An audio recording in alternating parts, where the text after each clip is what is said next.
Olá pessoal, estamos em mais uma semana de aulas essas referentes ao dia 26 ao dia 30 de outubro, e hoje nós vamos fazer a correção da atividade da aula anterior, que foi a atividade da página 205, onde vocês tinham que fazer a primeira, a segunda e a terceira questão. Na primeira questão, pessoal, ele perguntava o seguinte: no caderno ele pede para você identificar quais são as semirretas, né? Identifica as semirretas representadas nas figuras. Então aqui na letra A, por exemplo, qual é a semirreta? A semirreta é isso aqui, pessoal, é este segmento que vai de A até B. Então esta seria a primeira semirreta, a semirreta AB. E você coloca esse tracinho aqui em cima, né? Esse sinalzinho para identificar que trata-se de uma semirreta. O B, a letra B, nós temos aqui o C e o D, né? Então, no caso, nós temos o ponto C e temos o ponto D. Sabemos que essa semirreta ela tem começo e não tem fim, mas tem esse ponto que está representando a semirreta. Então, por isso, CD, tá ok? Letra C. A letra C, você nota que nós temos aqui, iniciando do ponto E e indo ao ponto F. Ela tem um início, né, mas ela não tem fim. Então, qual é a semirreta? A semirreta EF. E a letra D, nós temos a semirreta MN. Aí a gente, só relembrando vocês, que aqui em cima a gente coloca aqui essa setinha aqui, para identificar que nós estamos falando de uma semirreta. Já na segunda questão, ele pede que você observe a figura, né? Observe e identifique. Letra A, as semirretas de origem no ponto O. Certo? Aqui o ponto O. E quais são essas semirretas? A primeira semirreta de origem do ponto O é a semirreta OA, que é esta aqui. Esta semirreta que sai do ponto O e vai até o A. A outra semirreta é a semirreta OB, que sai do O e vai até o B. Aí você coloca para identificar. Já a letra B, ela pergunta o ponto comum das semirretas, né? Qual é o ponto que é comum das semirretas OB e OA? Pessoal, quem é que é comum aqui? Quem é que faz parte tanto da semirreta OB como da semirreta OA? É o ponto O. Então, por isso, esse ponto O faz parte tanto desse segmento de reta OB como do segmento de reta OA. A terceira pede que você identifique o segmento de reta, né? Aqui nós estávamos falando de semirretas, agora na terceira não. A terceira pede que você identifique o segmento de reta representado na figura. E é válido lembrar que segmento de reta ele é diferente de semirreta. O segmento de reta ele tem começo e tem fim. A semirreta não. A semirreta ela tem começo e não tem fim. Então, professor, mas como é que é isso? Os segmentos, pessoal, eles têm começo e fim. Ou seja, eles sempre vão ter alguma reta que está encontrando eles, algum outro segmentozinho. E aí eles fecham, né, um polígono qualquer, ou eles vão ter um começo e um fim claro para quem está visualizando. Então aqui, por exemplo, ó, esse triângulozinho, ele é o triângulo ABC. E ele, quando você perceber, quais são esses segmentos de reta? O segmento de reta que nós temos aqui é o segmento AB, tá aqui ele, ó, AB, BC, né, e o segmento CA. E lembrando que quando se tratar de segmento de reta, basta se colocar esse tracinho em cima normal. Quando for semirreta, não. Semirreta você vai colocar o tracinho e no final vai colocar este símbolozinho aqui apontando para você identificar que é uma semirreta. Letra B. Letra B, nós temos aqui um quadrilátero onde nós temos os segmentos AB, certo? Ó, BC tá aqui, CD e DA. Lembrando que este tracinho aqui em cima está identificando que nós estamos falando de um segmento de reta. Feito isso, a correção sendo feita, pause o vídeo e verifique se realmente deu certo, se você acertou, né, as questões.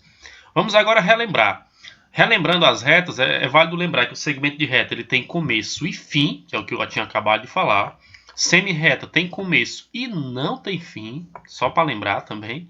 E a reta não tem começo nem fim. Então isso aí é algo que já fica na cabeça de vocês. Segmento de reta tem começo e fim. Semirreta tem começo e não tem fim, tá ok?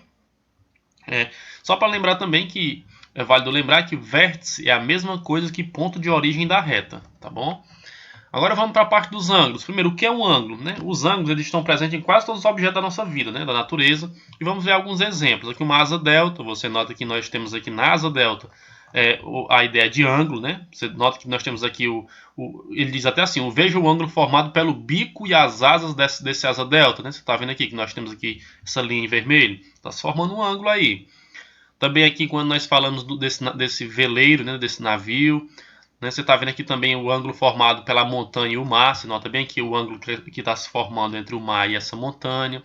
O ângulo também nas construções civis, como nós notamos aqui, né? Nós temos aqui uma viga que está sendo colocada aqui nesse viaduto, temos também essa escada. Então, tudo aqui que nós temos no nosso dia a dia, é muito comum a gente tá vendo ângulos, né? Como é que a gente constrói esses ângulos? Pessoal, esses ângulos, para serem construídos, é necessário que você entenda o conceito de reta, semi-reta e segmento de reta. Tá ok? É só você lembrar que ângulo é a reunião de duas semi-retas distintas que têm a mesma origem. O que é a origem? A origem é de onde elas estão saindo. Elas têm a mesma origem. Aqui uma semi-reta que está saindo desse ponto O. E aí, como ela é semi-reta, ela tem começo. Ela tem a origem no ponto O, mas ela não tem fim. Né? Ela se trata de uma semi-reta. Ok? E aqui ela sai do ponto O e vai para cá também. Então a semi-reta, aqui nós dizemos que nós temos uma semi-reta OA e a semi-reta OB. Tá bom? Observe essa figura aqui, né? Preste atenção nessa figurinha. Ó. A figura ela é formada pelas semi-retas OA e OB. Né? Ó. OA, tá aqui, ó, o O e o A, e OB. O ponto O é a origem, né? Ele é a origem, ó, que eu tinha acabado de falar, dessa semi-reta. E nós podemos dizer também que ele é a origem tanto da semi-reta OA como da semi-reta OB. Isso é claro. As semi-retas OA e OB, essas duas aqui, ó, OA e OB, formam um ângulo que nós chamaremos de ângulo, né? Ela forma esse ângulozinho aqui que eu vou passar aqui o tracejado. E elas estão sendo colocadas de maneira a formar esse ângulo. Que ângulo é esse? É o ângulo, por isso que é o A, tá bom? Ó, ângulo OB, que é este ângulo aqui, ó, tá bom? Esse ângulo A que eu botei aqui é a mesma coisa de ângulo O. Eu não sou muito bom escrevendo, não.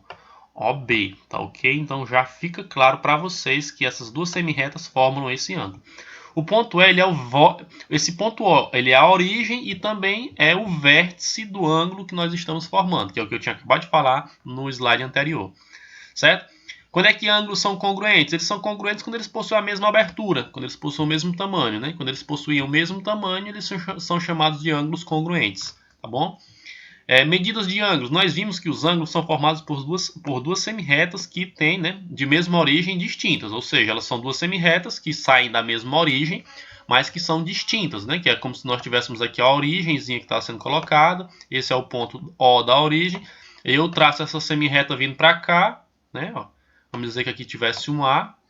E pego essa outra semi-reta que saindo daqui e indo para o B. Então, quando isso acontecer, nós dizemos que essas duas semi-retas que saíram de um ponto comum, que foi o ponto O, formam esse ângulo aqui. Né? Nós também vimos que ângulos congruentes, né, são chamados aqueles que têm a mesma abertura, que são iguais. Mas para termos certeza se os ângulos são congruentes, ou seja, se eles são iguais, nós precisamos medir essa abertura. E como é que a gente faz essa medição? Pessoal, essa medição ela é feita de uma maneira sistemática. Né? No caso aqui, nós teríamos que dividi-lo e depois verificar quanto é que seria a divisão de cada um desses, quanto é que equivaleria cada espacinho desse. Mas eu não vou me perder muito tempo explicando isso, porque nós teremos outras oportunidades melhores de estar tratando isso, né, logo mais à frente. Nós podemos também verificar o seguinte, ó, como é que o ângulo ele é medido. Ó, o ângulo ele é medido em graus. O grau que nós temos aqui, ó, a unidade de medida de ângulos, o grau corresponde a 1/180 de um ângulo. Você já tem a ideia de que 1 grau, quando nós estamos falando aqui em ângulos, ele representa 1/180 de um ângulo formado por duas semi-retas A e B opostas. O que isso quer dizer? Ó? É como se nós tivéssemos aqui, como não? Aqui nessa bolinha aqui, você está vendo? Ó? Isso aqui é a origem, né? Esta é a origem, tá bom? E aqui, saindo dessa origem, nós temos, né, uma semi-reta. Essa semi-reta, você sabe que uma semi-reta ela tem começo, que é aqui na origem, e ela não tem fim, mas nós dizemos que nós temos aqui o A, né? Não é ponto A, nós temos a semi-reta OA. E ela, quando ela notamos aqui claramente que ela está saindo de 0 grau. Então, o que é 1 grau? 1 grau é uma unidade de grau que nós estamos vendo aqui. Então, se eu abrir um pouquinho aqui, você vai ver que nós temos 1 grau, que é essa retinha que eu coloquei aqui. No entanto, se eu sair fazendo aqui, ó, aqui seria 2, 3, 4, 5, 6, 7 graus, 8 graus. E aí, quando nós fizermos aqui essa volta completa, nós teríamos 180 graus, que já estaria do lado esquerdo, onde nós temos a semi-reta OB. Então, aqui nós estamos representando uma abertura de 180 graus, tá bom? Onde esse aqui representa uma parte das 180 possíveis. Como é que eu faço para medir? Para medir ângulos, né, em graus, nós utilizamos um instrumento que nós chamamos de transferidor, tá ok? Um transferidor é o instrumento utilizado na matemática para que nós venhamos a fazer essa medição em graus, tá bom? Feito isso, né, nós temos aí o seguinte, nós temos que essa medição ela é feita de 0 a 180, que é o que eu tinha acabado de falar, ela começa no 0 e vai até 180 graus. Representaremos as medidas em graus com símbolo, esse símbolozinho aqui, pessoal, que vocês já conhecem e são sabedores, né, que é o símbolozinho do grau. Por exemplo, 35 graus. Feito isso, pessoal, nós vamos dar continuidade, tá bom? A ver como é que é feita essa medição, tá ok?